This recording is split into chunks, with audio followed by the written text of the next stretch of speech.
সন্তান জন্ম দিতে আব্বারও কষ্ট করা লাগে, মারও কষ্ট করা লাগে। দুইজনের মধ্যে কষ্ট কার বেশি? মার কষ্ট বেশি। বাচ্চাটা বাপ তো আর বাচ্চা পেটে করে ঘুরে নাই, 10 মাস পেটে করে ঘুরছে। ডেলিভারি যন্ত্রণা কত বেশি। কিছু কিছু মানুষ আছে পাগলের মতো, স্ত্রীকে টর্চারিং করেন। আপনি একটা মিনিট একটু ভাবলে জীবনে কোনোদিন স্ত্রীর গায়ে হাত দিতেন না, তারে ধমক দিতেন না, তারে গালি দিতেন না, তার কাছে যৌতুক চাওয়া তো দূরের কথা। একটা পুরুষ 50 বছর যদি পরিশ্রম করে, তার জীবনের এই 50 বছরের প্রচন্ড পরিশ্রমকে একত্রিত করলে, একদিনের মধ্যে নিয়ে আসলে, তাতে যে পরিমাণ পরিশ্রম হয়, একটা প্রথম মেয়ে, একটা মহিলা তার প্রথম সন্তান যদি নর্মাল ডেলিভারি দেয়, তাহলে এই পুরুষের 50 বছরের পরিশ্রমের চাইতে বেশি। এত পরিশ্রম করে। আল্লাহু আকবার। তো বাচ্চা ডেলিভারি দিতে মায়ের কষ্ট, দুধ খাওয়ায় মা, ঘুম কামায় মা, পেশাব পায়খানা সাফ করে মা, কথা বলেন, কাঁচা কাপড় পরিষ্কার করে মা, সব পরিশ্রমী মার। বাপে শুধু বাইরে থেকে ইনকাম করে টাকা দেয়, রান্না বান্না করে খাওয়ায় মা, গোসল করায় মা। এই জন্যে সন্তানের টান মায়ের প্রতি বেশি, মারও টান সন্তানের প্রতি বেশি, যার পরিশ্রম বেশি। এক যুবক বসে বসে একজোড়া ছেঁড়া স্যান্ডেল, দামি একটা শাল, 12,000 টাকা দামের কাশ্মীরি শাল, শাল মানে 2024 সাল না, কাশ্মীরি শাল দিয়ে স্যান্ডেল মুছতিছে। খেয়াল হবে, স্যান্ডেল জোড়া এত ভালো, 5-7 বছর আগে কিনছিল চামড়া স্যান্ডেল, পাল্টাতি তার মূল ফ্রেমে কিছু নাই। মুসির দোকানের ওই টুকরো চামড়া এইসব স্যান্ডেল হয়ে গেছে লাস্টে। তাই শাল দিয়ে পরিষ্কার করে। জিজ্ঞেস করে, এই এত দামি শাল দিয়ে স্যান্ডেল মুছি, শাল কার আর স্যান্ডেল কার?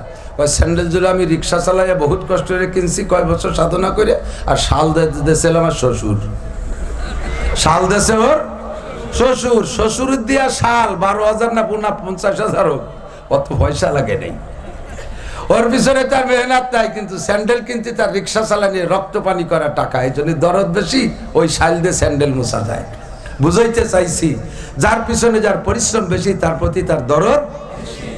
আল্লাহ পাকের পরিশ্রম হয় না, তবে যা আল্লাহ তাআলা নিজ হাত দিয়ে বানাইছেন, যা কোন কয়ে বানাইছে, তার প্রতি যে দরদ হবে, যা হাত দিয়ে বানাইছে তার প্রতি দরদ অবশ্যই বেশি হবে। এজন্য আল্লাহ তাআলা অন্য সব ধ্বংস হয়ে যায়, কিচ্ছু আসে যায় না। আসমান ভেঙে যাবে, কিয়ামত যখন হবে, ইযাস সামাউন ফাতারাত ওয়া ইযাল কাওয়াকিবু ইনতাসারাত ওয়া ইযাল বিহারু ফুজ্জিরাত, এমন করে কিয়ামতের বহুত ঘটনা। আসমান ফেটে যাবে, চন্দ্র উড়িয়ে যাবে, সূর্যের খবর থাকবে না, তারকাগুলো ছিন্ন ভিন্ন হয়ে যাবে, জমিন পার নিচ থেকে হারিয়ে যাবে, পাহাড়গুলো তুলোর মতো উঠতে তালে থাকবে। আল্লাহ পাকের বিন্দু মাত্র খারাপ লাগবে না। শুধুমাত্র মানুষ যদি দোজখে যায়, আল্লাহ পাকের খুব খারাপ লাগবে, আল্লাহর খুব খারাপ লাগবে। এজন্য এই মানুষকে বাঁচানোর জন্য আল্লাহ পাক আমাকে আপনাকে সহজ পদ্ধতি দিয়েছে। বান্দা, নেকি তো মাওলানা নাসির বলবে, উলামায়ে কিরাম বলবে, কোথায় কোথায় নেকি, কোথায় কোথায় নেকি, মুমিনের কদমে কদমে নেকি, বলেন না আলহামদুলিল্লাহ। তবে তোমাকে নেকি দেওয়ার চাইতে গুনাহ মাফ করে দেওয়াটা বেশি ভালো পুরস্কার, এটি যদি তুমি বোঝো। আর সেটাই আমি ব্যবস্থা রেখেছি। সহজ বুদ্ধি বান্দা, অল্প সময়ের ভিতরে কয়টা কথা শেষ করব। আল্লাহ পাক বলেন, ইনতাজতানিবু কাবাইর। শুনতেছেন সবাই? শুনতেছেন? আল্লাহ পাক বলেন, ইনতাজতানিবু কাবাইরা মা তুনহাউনা আনহু নুকাফির আনকুম সাইয়্যাতিকুম। তোমরা যদি দুনিয়ায় যত গুনাহ আছে, গুনাহ দুই ভাগে বিভক্ত। নোটক বাটুসকুত, কথা হবে না, নীরবে শুনতে হবে। যত গুনাহ আছে সব গুনাহ দুই ভাগে ভাগ। কয় ভাগ? বড় আর ছোট। বড় আর, বড়টার নামও গুনাহ, বলেন বড়টার নামও, ছোটটার নাম নেকি, ছোটটার নামও গুনাহ। গুনাহ মানে আল্লাহ পাকের নাফরমানি। বড়টা আল্লাহর নাফরমানি, ছোটটা আল্লাহর নাফরমানি। দুইটা গুনার জন্য আল্লাহ পাকের পক্ষ থেকে বিচার একই। একটা গুনার কারণে 7,000 বছর জাহান্নাম। ভয় পান না? একটু মোমবাতি জ্বালাইয়া ওর মধ্যে 2 মিনিট আঙ্গুল ধরে রাখতে কোন বাহাদুর আছেন পারবেন? অতর্কিত ভাবে গার্মেন্টস পুড়িয়ে আগুন লেগে মরিয়ে যায়, সে তো যায়, সে তো সাথী পারে না, তাই পুড়িয়ে যায়। ইচ্ছাকৃত ভাবে শান্ত মস্তিষ্কে একটা মোমের আগুনের মধ্যে 1 মিনিট আঙ্গুল রাখা যায় না, 10 সেকেন্ড আঙ্গুল রাখা যায় না। আর জাহান্নামের আগুন, যুবক বিশ্বাস করো, এর চাইতে 99 গুণ পাওয়ারওয়ালা, 100 গুণ পাওয়ারওয়ালা। এই জাহান্নামের আগুনের ভিতরে আপনাকে একটা গুনার কারণে ৭,০০০ বছর জাহান্নামে পড়তে হবে। ৭,০০০ বছরে কয় বছর বুঝে রেখে? ৭,০০০ বছরে কয় বছর? ৭,০০০ বছরই তো। ৭,০০০ বছরে তার এই বাংলাদেশি জেলের মতো ৯ মাসে বছর না, ও জায়গায় পুরো মাস দিন গুনে মিনিট গুনে বছর হবে। ৭,০০০ বছর জাহান্নাম। সগীরা গুনাহ ৭,০০০, কবিরা গুনাহ ৭,০০০। কথা বলেন কয় হাজার? তাই সগীরা কবিরা ভাগ করে লাভ কি হলো? কবিরা মানে দেখতে বড় আর সগীরা মানে দেখতে ছোট, বাকি সবই আল্লাহ নাফরমানি। দুইটার বিচার একই রকম করলে, দুইটার শাস্তি একই রকম দিলে বেইনসাফি হবে না? আদৌ না। ৪ হাত লম্বা একটা কেউটে সাপে আপনাকে কামড় দিলে আপনি মরেন। সাপে কামড়ালে মানুষ মরে না? তো বড় একটা কেউটে সাপে কামড় দিয়েছে, মানুষ মারা গেছে। ছোট্ট ১ বিঘে ছোট্ট একটা সাপ, ওটা কামড়ালি তো মরে না, অতি সগীরে সাপ। কবিরে সাপে কামড়াইলে মরে, সগীরে সাপে কামড়ালি মরে? মরে। টাইম একটু বেশি খায়, একে টাইমে মরে। বড় সাপে কামড়াইলেও যে টাইমে মরে, ছোট সাপে কামড়াইলেও সেই টাইমে মরে। বড় সাপে কামড়াইলেও মরে, ছোট সাপে কামড়াইলেও মরে। ঠিক কি ঠিক না? তো কাজেই কবিরা গুনাহ ৭,০০০ বছর, সগীরা গুনাহ ৭,০০০ বছর। আল্লাহ পাকের বিচার ন্যায্য, এর ভিতরে কোনো ত্রুটি নেই। আল্লাহ পাক রব্বুল আলামিন বলেন কবিরা গুনাহ থেকে বাঁচা সহজ, এই জন্য তোমাদের দায়িত্ব দিলাম কবিরা গুনাহ। সগীরা গুনাহ থেকে বাঁচা কঠিন।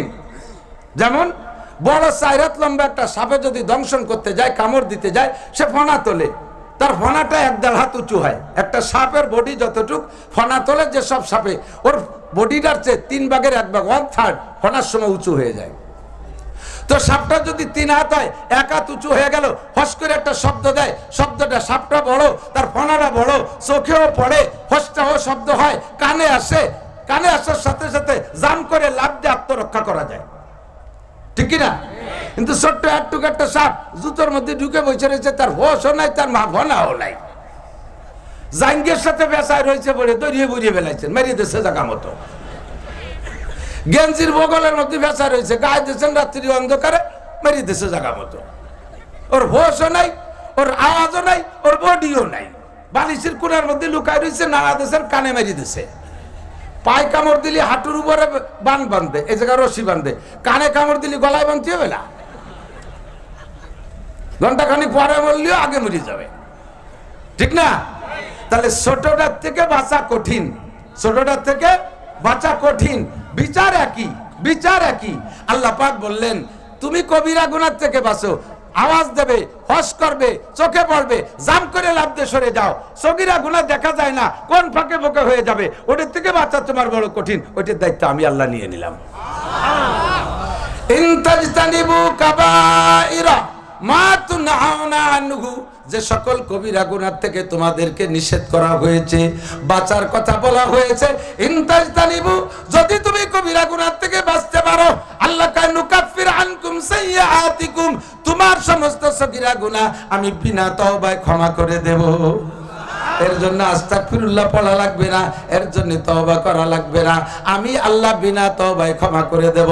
তবে সামান্য একটু সিস্টেম করতে হবে, অল্প একটু সিস্টেমের আমল করো, তাহলে সগীরা গুনাহ আমল নামায় একটাও থাকবে। আমার দিক সগীরা গুনাহ একটাও থাকবে না। আল্লাহ সিস্টেম কি বলে দাও? আল্লাহ কয় ওয়াকিমিস সালাতা তারাফাইন নাহারি ওয়া যুলাফাম মিনাল লাইল ইন্নাল হাসানাতি ইউযহিবনাস সাইয়্যাত যালিকা যিকরা লিয-যাকিরিন। সিস্টেমটা হলো দিনে রাতে 5 ওয়াক্ত নামাজ। জোরে বলেন কয়? আরো জোরে। কেন মস্ক করাই? বর্তমানে দুনিয়ায় মুমিনের ঈমান ধ্বংস করার জন্য ফিতনার অভাব নাই। কতক্ষণ? নেক্সট সূরাতে ধোঁকা দেওয়ার জন্য আসছে। কাদিয়ানীরা নাম কয় আহমদি মুসলিম জামাত। আপনারা সাধারণ পাবলিক, জেনারেল শিক্ষিত বা সাধারণ পাবলিক, আহমদি শুনলে মনে করবেন আপনার নবীর নাম, আর মুসলিম শুনলে নির্দ্বিধায় মনে করবেন মুসলমান। তাহলে এরা অবশ্যই একটা সত্য জাতি, একটা সত্য গোষ্ঠী। অথচ এরা হলো আল্লাহকে আল্লাহ বলে মুখে স্বীকার করে, অন্তর তাদের কাফের। আর বাহ্যিকভাবে মুহাম্মদুর রাসূলুল্লাহকে শেষ নবী মানে না। ওরা গোলাম আহমদ কাদিয়ানীকে নবী মানে। এরা কি মুসলমান না কাফের? যারা কাফের বলতে কৃপণতা করবেন, মুখ বন্ধ করে বসে থাকবেন, তারও ইমানের মধ্যে ত্রুটি আছে। বাংলাদেশ চলতেছে সমন্বয়ের বাংলাদেশ, তাই না? সমন্বয়ের বাংলাদেশ, সংস্করণের বাংলাদেশ। বিগত সরকারকে বইলা পারলাম না, আমলিক সরকারকে বলেছি, বিএনপি সরকারকে বলেছি, এরশাদ সরকারকে বলেছি, কাদিয়ানীদেরকে বাংলাদেশ থেকে অমুসলিম ঘোষণা দিতে হবে। থাকবে না তা বলছি না, এদেশে থাকার অধিকার আছে, যেহেতু জন্ম নিয়েছে এখানে, তাদের আইডি কার্ড আছে, তাদের জন্ম নিবন্ধন আছে, কাজেই তারা এখানে থাকবে। তবে তারা তাদের পরিচয় থাকবে, আমাদের পরিচয় দিয়ে ধোঁকা দিয়ে থাকতে পারবে না। কথা বলেন ঠিক কি ঠিক না? হিন্দু থাকে বাংলাদেশে, হিন্দুরা হিন্দুদের পরিচয় দিয়ে থাকে, খ্রিস্টানরা তাদের পরিচয় দিয়ে থাকে, বুদ্ধরা তাদের পরিচয় দিয়ে থাকে, কিন্তু এই কাফেরের গোষ্ঠী মুসলমানের ব্যানার নিয়ে আমাদেরকে ধোঁকা দিয়া মুসলমানের ব্যানার নিয়ে চলবে, এইটা চলবে না, তাদেরকে কাফের ঘোষণা দিতে হবে। সব সরকারকে আমি বলেছি, যদি যার যার অবস্থানে টিকে থাকতে চান, আমি বিগত সরকার তিনের সরকারের আমলে আমি বক্তা ছিলাম, এরশাদ সরকারের শেষ দিক বক্তৃতা শুরু করেছি মাঠে, আর বিএনপির আমলে 2টা টার্ম দেখেছি, সে সময় আমি মাঠের বক্তা, আর 16 বছর থেকে একেবারে পাকা বক্তা। আল্লাহু আকবার। এই এতকাল পর্যন্ত বলছি, সরকার যদি তার মসনদে টিকে থাকতে চায়, 9 দফা 6 দফা 14 দফা না, আমি ছোট্ট করে 3টে দফা আপনারে শিখাই দেই। এই 3টে দফা বাস্তবায়ন করেন, তাহলে আপনাদের এগেনস্টে বাংলাদেশে কোনো দল থাকবে না। নতুন করে আরেকটা দফা চালু করছি, সেইটা হলো এই আখেরি দফা। 1 নম্বর দফা হলো, বাংলাদেশ জাতীয় সংসদ থেকে কত বিল পাস করলেন, কত বিল পাস করলেন, অত বিলের নামও আমরা জানি না, শুনি মাঝে মাঝে দেখি। এত বিলের ভিতরে মুসলিম সংখ্যাগরিষ্ঠ দেশে একটা বিল পাস করতে হবে, সংসদ থেকে নামাজের বিল পাস। একমত না আপনারা? নামাজ যে না পড়ে সেও একমত। হ্যাঁ, এতে একমত।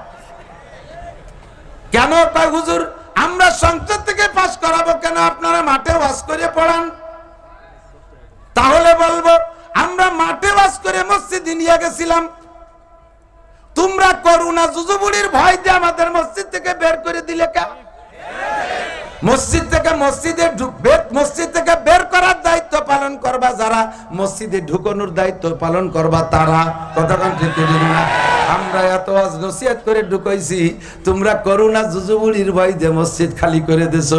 কিয়ামতের ময়দানে ধরা পড়বারে চাচি চাচা গোষ্ঠী সহ, এই আমার মসজিদ খালি করলে পরে কেন ভরিয়ে দিলি না? কেন ভরিয়ে দিলি না? কেউ আল্লাহ তারা আল্লাহ তুমি কি এটা বুঝিয়ে শুনে প্রশ্ন করলে? এটা কথার মতো কথা। এত মানুষ, এই 18 কোটি মানুষ কোন আগানে বাগানে কুয়ো খানা খাল বিলির মধ্যে থাকে, কেটা কোন জায়গায় গার্মেন্টসের মধ্যে, বাসের তলে ট্রাকের তলে, বলা যায় আমি কোন জায়গায় খুঁজে খুঁজে নামাজ পড়াবো? আল্লাহ কয় তোমার খোটা লাগবে না, তুমি প্রমাণ করেছো মসজিদ যারা খালি করতে পারে মসজিদ তারা ভরতে পারে। তুমি পুলিশ পাঠাই দিয়া আমার মসজিদ গুলো খালি করেছো।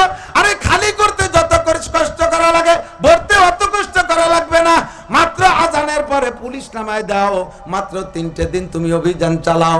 বেনামাজি মুসলমানের সন্তান আজানের সময়, আজানের পরে বাহিরে কারা কাজ করে আর ঘোরাফেরা করে, হাজার হাজার মারা লাগবে না, তাগড়া তাগড়া 2-3টে জোড়া, 2-3টে জোড়ার পাশায় তুলে 5টা 6টা বাড়ি দিয়ে দাও। আর ওইটা ইউটিউব আর টেলিভিশনে ভাইরাল করে দাও যে পুলিশে এখন বেনামাজিরে পিটাচ্ছে। দেখবা আল্লাহ বাঁচালি একটাও বেনামাজি থাকবে না, সাথে সাথে হিন্দু যুবকরা ভয়তে ঢুকে যাবে।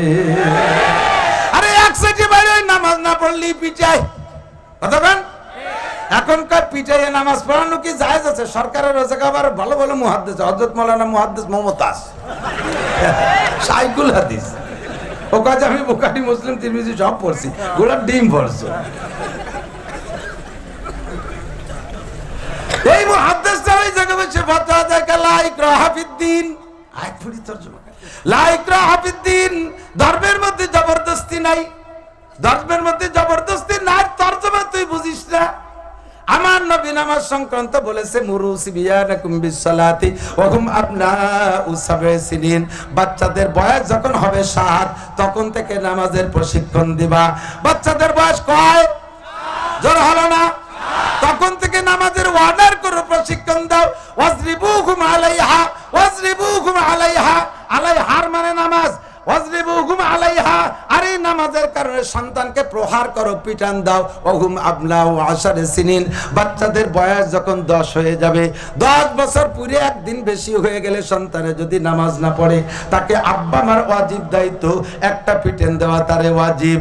এই পিটেনটা যদি সন্তানরে দিতে হয়, তাহলে কুল্লুকুম রাইন ওয়া কুল্লুকুম মাসউলুন আন রাইয়াতিহি, তোমরা সকলেই জিম্মাদার, সকলেই রাখাল, ফ্যামিলির রাখাল আব্বাজি, আরে ওয়ার্ডের রাখাল মেম্বার, ইউনিয়নের রাখাল চেয়ারম্যান, আরে উপজেলার রাখাল উপজেলা চেয়ারম্যান, সিটের রাখাল এমপি, মন্ত্রণালয়ের রাখাল মন্ত্রী, গোটা বাংলাদেশের রাখাল প্রধানমন্ত্রী, প্রেসিডেন্ট, কথা বলেন।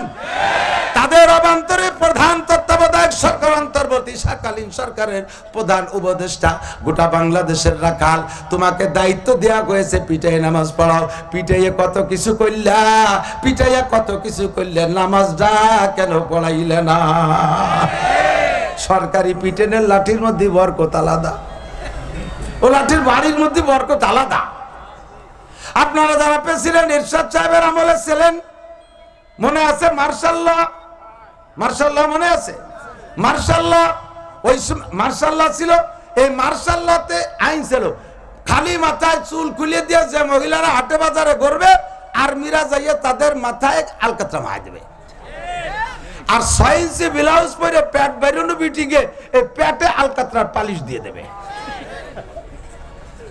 লাখ লাখ মহিলাকে পেটে আলকাতরা মাখাই নেই, সারা বাংলাদেশ মিলে হয়তো গোটা 50 মহিলার পেটে আলকাতরা, মাথায় আলকাতরা দিছে। আরে কপাল, মাথায় তো হেজাব লাগাইছেই, যদি ব্লাউজ বড় ব্লাউজ বানায় ছাত্রীরা হচ্ছে, বাপের সাতটায় দিলেও দেয়া লাগছে। মারির নাম জহর কা ভূত পালায় তার বলে ভয়ে, কথাটা ঠিক না? কুরআন হাদিসের বয়ানের সাথে সাথে সরকারি কিছু আইন কানুন লাগবে। আমার বাড়ির পাশে মধুমতি নদী, মধুমতি নদীর মিষ্টি পানি তো এপাশের যত মানুষ আছে সব নদীতে গোসল করে, মহিলা পুরুষ এক সাইডে, আর ওই নদীতে গোসল করে জায়গাতে কাপড় পাল্টাই টালায় বাড়ি আসে নিরিবিলি। আল্লাহ বিল্লি হচ্ছে। আমরা তো এলাকার বক্তা, সদস্যবাস করে গেছে, ঠেকাইতে পারে নাই। গহরডাঙ্গার হুজুররা ঠেকাইতে পারে নাই, ওই বছর বক্তারা ঠেকাইতে পারে নাই, আমিও শেষকালে এসে ঠেকাতে পারি নাই। 3 বছর আগে আল্লাহর রহমতে, আল্লাহ কুদরতি কায়দায় বক্তা হটাই দিয়েছে। আমার মাদ্রাসার ছেলেরা আমার মাদ্রাসার ঘাটে নদীতে গোসল করে। আল্লাহ, ছেলেরাও গোসল করতে গেছে, হঠাৎ করে 3টে কুমির এসে আমার মাদ্রাসার ঘাটের সামনে বেশি পড়ছে। 3টে কুমির।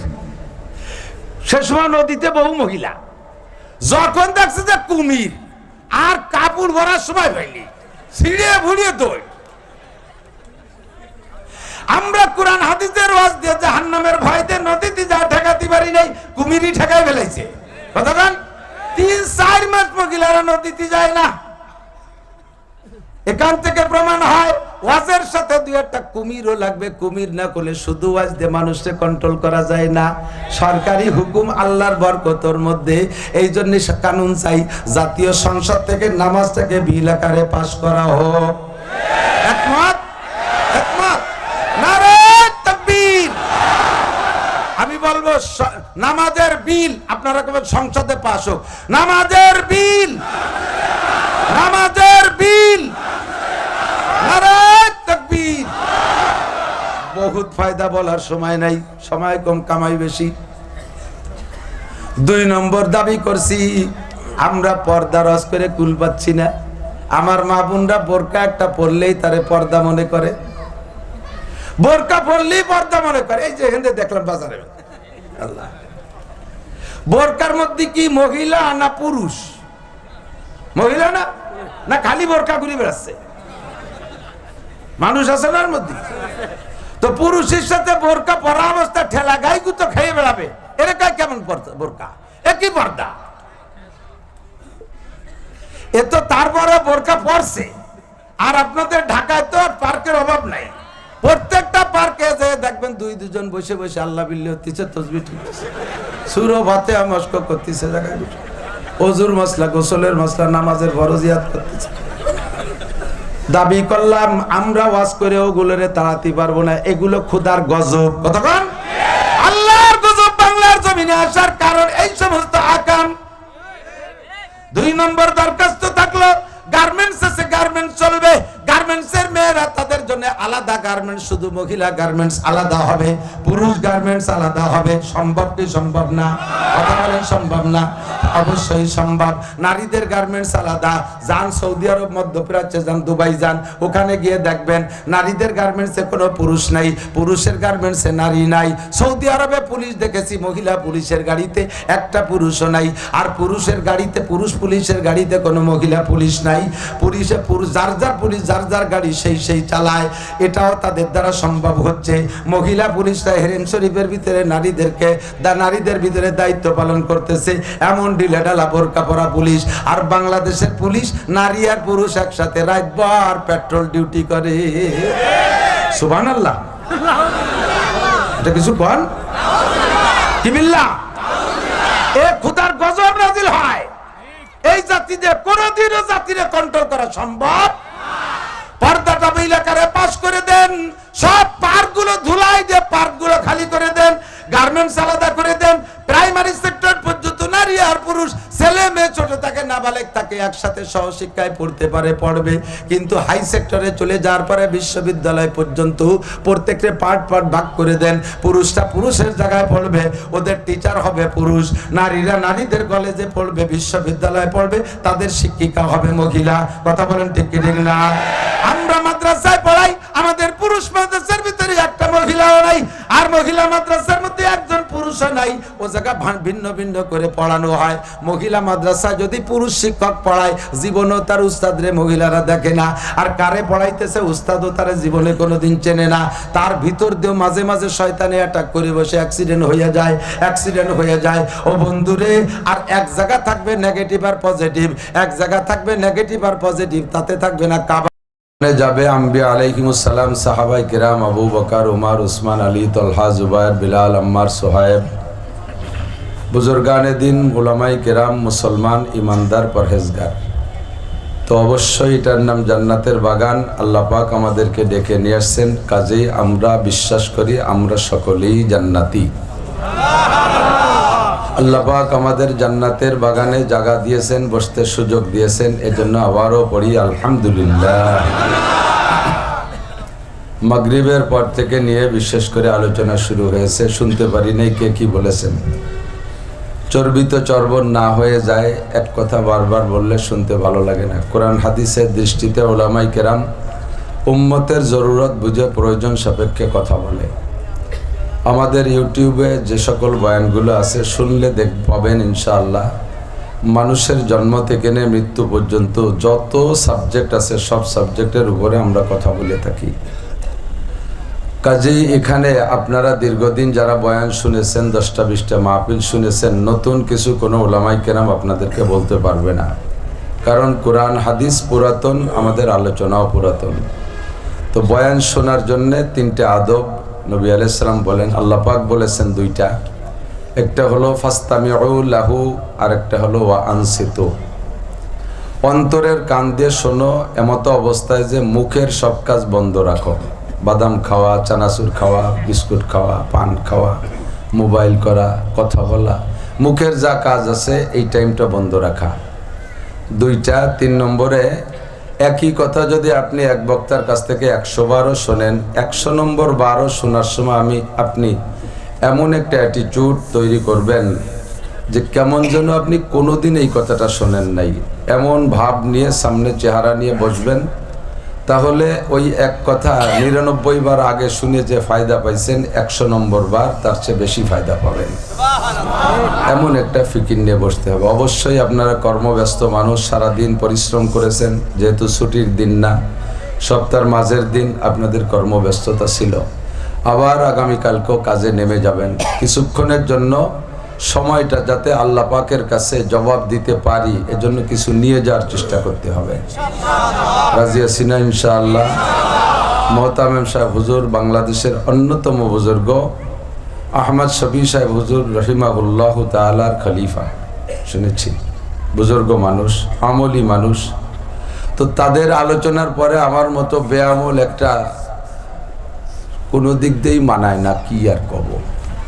তো তারপরও আল্লাহ পাক যদি কিছু বলায়, এ বলার পর আপনারা আমল করবেন এ বিশ্বাস রাখি। আমার বয়ান আমি করি আমাকে নিজেকে শোনানোর জন্য। কথা যখন মুখ দিয়ে বেরোয় তখন ওই কথাটা আরেকজনের উপরে ক্রিয়া করে, তবে কথাটা হতে হবে আন্তরিক কথা। আল্লামা ইকবাল রহমতুল্লাহ আলাইহি বলেন, দিল সে जो बात निकलती है असर रखती है पर नहीं तौक़त परवाज़ मगर रखती है। অন্তরেরই কথাটিতে সত্যই তো আসর রাখে, কথাগুলির পাখা নাই তবুও যেটা উঠতে পারে। যে কথাটা মুখ থেকে বের হয় মানুষের কানকে আনন্দ দেওয়ার জন্য, শ্রুতি মধুর জন্য, আপনাদের কাছ থেকে বাহা পাওয়ার জন্য, ওই কথাটা বাহা পাবো, শুনতেও ভালো লাগবে, গান হবে, গজল হবে, সঙ্গীত হবে, বিভিন্ন ভঙ্গি কুয়োরা হবে, এ শুনতে ভালো লাগবে, তবে শোনা পর্যন্ত শেষ। আর দিল থেকে যদি কথা আসে তাহলে ওই দিলের কথাটা আরেকটা দিলের উপরে ক্রিয়া করে। আমি মোবাইলের নাম্বার বললাম মুখে মুখে, একজনের মোবাইলের ভিতরেও রিং করবে না, করবে 01712859380 কে নাম্বারে রিং করছে নাকি? এটা যদি আর একটা মোবাইল দেই তাহলে যে নাম্বারে দেবো ওই নাম্বারের ভিতরে রিং করবে, ঠিক না? মুখে বললে ওটা কানে শোনা পর্যন্ত শেষ, মোবাইলের ভিতরে রিং করে না। মোবাইল দিয়ে রিং দিলে আর একটা মোবাইলের মধ্যে রিং করে, ঠিক কিনা? Same quality. কথা যদি আপনাদের আনন্দ দেওয়ার জন্য বলি তাহলে শুনে আনন্দ পাবেন, কিন্তু তাতে ফায়দা হবে না, ওটা দিলে থাকবে না। আর কথা যদি আমার অন্তর থেকে আসে আপনাদেরকে বোঝানোর জন্য, তাহলে অবশ্যই আপনার অন্তর ভিতরে হিট করবে। এবার অন্তর থেকে আসতে হলে সাহেবে দিল হতে হবে, যার তার মুখ দিয়ে কথা অন্তর থেকে আসে না। তা আমি সাহেবে দিল না, আমি ভাসমান বক্তা, ময়দানে এই কোনো মতে আর কি ফেরিয়ে লাগে মতো ঘুরিয়ে বেড়াই। অল্পক্ষণ যে টাইমটা আমার আসার কথা ছিল আমি সময় মতোই এসে পারতাম। তো ঢাকা শহরের অভিজ্ঞতা আপনাদের বেশি আছে। ঢাকায় মানুষ বসত করতে পারে না, হয় জিন অথবা ফেরেশতা। আপনারা যারা আছেন এই দুই গোষ্ঠীর এক গোষ্ঠী হবেন। আমরা গ্রামে থাই, আন্তর্জাতিক খ্যাতি সম্পন্ন পাবলিক, আমাদের এই ঢাকা শহর সয় না। 200 কিলোমিটার দূরে যে দুটো মাহফিল করি এক রাতে, আর এখানে 50 কিলোর মধ্যে পারা যায় না। সংক্ষিপ্ত কথা, অল্পক্ষণের ভিতরে আপনাকে যদি 10 কোটি টাকা দেওয়া হয়, দেখ জীবনেও কোনোদিন 1 লক্ষ টাকা জমা করে দেখতে পারেন নাই, সেই মানুষটাকে কোনো একটা কারণবশত সরকার ভালোবেসে মহব্বত করিয়া যদি 10 কোটি টাকা দেয়, খুশি হবে না লোকটা? মহা খুশি না? অনেক সময় 10 কোটি টাকার ভার সে সহ্য করতে পারে না। রাস্তাঘাটে হাটে বাজারে যে ফকিররা 5 টাকা 10 টাকা ভিক্ষা করে, ওর কোন এক ফকিরকে যদি কোন এক শিল্পপতি 1 কোটি টাকা দেয় বস্তা ভরে, যে তুমি এই 1 কোটি টাকা নিয়ে যাও, দিয়ে মুছে খাও, আর ভিক্ষে খয়রাত করা লাগবে না, ওই টাকা নিয়ে বাড়ি আসতে পারবে না, ওই জায়গাটা চিৎকার মেরে স্টক করে মরে যাবে। ওরে বাবা এতটা জিকিরব, এ তো কোনো দিন দেখিনি। কতক্ষণ এমন একটা লোকরে 10 কোটি টাকা দিলে সে আরো বেশি খুশি, বেঁচে থাকলেও তো মহা খুশি, মরে গেলি তো গেলই। তো এই লোকটারে সরকার ঘোষণা দিয়েছে আগামী 1 ডিসেম্বর তুমি 10 কোটি টাকা নিয়ে যাবা। কিন্তু কবে যেন কোন এক আকাম করা ছিল, তাতে একটা মামলা ছিল, সেই মামলাটার রায় হয়ে গেছে 2 তারিখ বেলা 3টের সময় ওই লোকটার ফাঁসি হবে। 1 তারিখে 10 কোটি টাকা পাবে, 2 তারিখে ফাঁসি হবে। জীবনে 1 লাখ টাকা জমা করে দেখতে পারেন এই লোক 10 কোটি টাকা পেয়ে কত খুশি। তো আপনারা কে কোন মতের আছে আমি জানি না, আল্লাহ না করুক এমন অফার যদি আমার আসে, তা আমি বলবো 10 কোটি টাকাও ছেড়ে দিলাম, সারা জীবন যা ইনকাম করছি সব দিয়ে দেন, আমি জীবন ভিক্ষা চাই। কথা বল না কেন? আবার অনেকে আছে যে যাজ্ঞ টাকা বাড়ি থুই আমি মরি, ছেলে মেয়ে 2 মুছে খাবে, সে পার্টি আলাদা। এর সংখ্যা আশা করি খুবই কম। তো অধিকাংশ মানুষই বলবে যে আমার জীবনের দাম কোটি কোটি টাকার চাইতে বেশি। সেম কোয়ালিটি আপনাকে ইবাদতের বিনিময়ে নেকি দেওয়া হবে। নামাজে নেকি, রোজায় নেকি, হজে নেকি, জাকাতে নেকি, তবলিগে নেকি, চরমুনে নেকি, মসজিদে নেকি, মাদ্রাসায় নেকি, তাহাজ্জুদে নেকি, ইশরাকে নেকি, আওয়াবিনে নেকি, দানে নেকি, খয়রাতে নেকি, হাজার হাজার নেকি। নেকি ছাড়া কথা নাই। একবার বলেন আল্লাহ, 4000 নেকি। একবার কলেমা পড়ে বেলাই, লা ইলাহা ইল্লাল্লাহ মুহাম্মাদুর রাসূলুল্লাহ তামলাউ মা বাইনাস সামাই ওয়াল আরদ। আসমান আর জমিনের মাঝখানে যত ফাঁকা জায়গা আছে প্রত্যেক পড়নেওয়ালার জন্য নেকিতে ভরে গেছে। কি সহজ ইনকাম, খুব সহজ ইনকাম, ঠিক না? এভাবে আমি লক্ষ লক্ষ কোটি কোটি নেকি ইনকাম করি। তবে আমার বিশ্বাস এইরকম নেকি দেওয়ার চাইতে যদি আল্লাহ তাআলা কোনো কৌশলে আমাকে যদি 10টা গুনাহ মাফ করে দেয়, এই কোটি কোটি নেকি দেওয়ার চাইতে আমাকে এইটা বেশি ভালো পুরস্কার হবে। 10 কোটি টাকা দেওয়ার চাইতে আমাকে ফাঁসির থেকে বাঁচায় দেওয়া যেমন আমার জন্য বেশি লাভজনক, তেমনি কোটি কোটি নেকির চাইতে 10টা গুনাহ মাফ করে দেয়া আমার জন্য বেশি লাভজনক ব্যবসা। আল্লাহ পাক রব্বুল আলামিন যত সৃষ্টি করেছেন, কোন সৃষ্টিকে বানাইতে আল্লাহ হাত ব্যবহার করেন নাই। আসমান এত বড় হাত দিয়ে বানায় নাই, জমিন এত বড় হাত দিয়ে বানায় নাই, সূর্য এত বড় হাত দিয়ে বানায় নাই, চন্দ্র এত বড় হাত দিয়ে বানায় নাই, কোটি কোটি তারকা হাত দিয়ে বানায় নাই, ফেরেশতা এত দামি তাদেরকে হাত দিয়ে বানায় নাই, জিনকে আল্লাহ তাআলা হাত দিয়ে বানায় নাই, কোন মখলুক হাত দিয়ে বানায় নাই। 5টা সৃষ্টিকে আল্লাহ তাআলা, 5টা জিনিসকে আল্লাহ তাআলা হাত দিয়ে বানাইছে। সুবহানাল্লাহ। 1 নম্বরে আল্লাহ পাকের আরশে আজিম, আল্লাহর আরশটা আল্লাহ নিজ হাতে একেবারে পছন্দ মতো বানাইছে। কোন মিস্ত্রি রুচিশীল মিস্ত্রি হাজার হাজার সোফা বানাচ্ছে, হাজার হাজার সোফা বানাচ্ছে, হঠাৎ করে সে ভালো মানের সেগুন কাঠ পেয়ে গেছে। এখন মনের মধ্যে শখ হয়েছে, জীবন ভরে যত মানুষটা যত চেয়ার বানায় দিছি আর সোফা বানায় দিছি, সব মডেল থেকে বাছাই করে সুন্দর অত্যাধুনিক মডেলে আমার নিজের জন্য একটা চেয়ার বানাবো। তাহলে এই চেয়ারটা কত ভালো হবে, সকলের চাইতে সে ভালো বানানো নিজের। আল্লাহ পাক বলেন সব কিছু বানাইছি তোমাদের জন্য, আমি বসার জন্য, আমার অবস্থানের জন্য। আমি একটা আরশ বানাবো তোমাদের জন্য, জান্নাত বানাইলাম তোমাদের জন্য, জান্নাতের নাজ ও নিয়ামত বানাইলাম, সব কিছু সাজাইলাম। তবে আমি নিজে বসার জন্য একটা আরশ বানাবো আর একটা কুরসি বানাবো, এটা আমি নিজ হাতে বানাবো। এটা আল্লাহ তাআলা বানাইছে। 2 নম্বরে মানুষের তাকদীর এবং আসমানি কিতাব লেখার জন্য আল্লাহ পাক যে কলমটা ব্যবহার করেন, এই কলমটা আল্লাহ তাআলা নিজ হাতে বানাইছে। 3 নম্বরে 8টা জান্নাতের মধ্যে আল্লাহ তাআলা জান্নাতে আদন নামে একটা জান্নাত, এইটা আল্লাহ নিজ হাতে বানাইছে। ফেরদাউস অন্যতম, ফেরদাউস সর্বশ্রেষ্ঠ, তবে জান্নাতে আদনটা বানাইছে আল্লাহ হাত দিয়ে। 4 নম্বরে মুসা আলাইহিস সালাতু ওয়াস সালামের তাওরাত লিখেছেন আল্লাহ হাত দিয়ে। 4টা কিতাব, এই কিতাবটা 4টা। 5 নম্বরে আদম আলাইহিস সালাম সহ কিয়ামত পর্যন্ত যত মানুষ আসবে সমস্ত মানুষের গলার উপরের টুক মাথা মুখমণ্ডল আল্লাহ নিজ হাত দিয়ে বানাইছে। যার পিছনে যার মেহনত বেশি তার প্রতি তার দরদও, ঠিক না?